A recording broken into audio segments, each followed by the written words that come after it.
আমি doctor Mohammad Khairul Islam, DSMS. আমার chamber হইল আমদিয়াবাজার।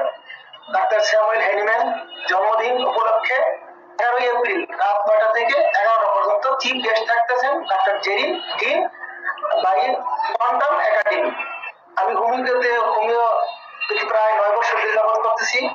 আমি হোমিও করার পরে আমার যে বিশেষ উপাদান, সেই উপাদানটা হলো আমি কিছু রোগী পাইছি। এই রোগীগুলো হলো আপনার হাম, এবং এই হামের রোগী অনেক এমবিবিএস বড় বড় ডাক্তার তাদের জ্বর সারাতে পারে না, অনেক ব্যর্থ হয়েছে।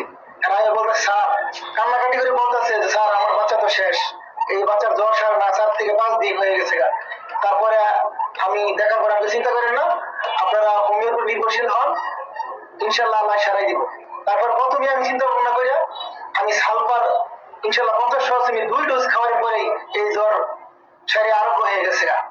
তারপরে পরবর্তীতে এগুলো মিশানোর জন্য একটু ছিল, ঠান্ডা ভাব ছিল, রাষ্ট্র M2 দিছি। তারপরে রোগী সম্পূর্ণ আরোগ্য হয়েছে। আপনারা সবাই হোমিওর প্রতি আকৃষ্ট হইবেন এবং হোমিও খাইবেন, কিন্তু হোমিও হইল আমাদের মূল উপাদান। এটা হলো 1 নম্বর স্বাস্থ্য উপাদান।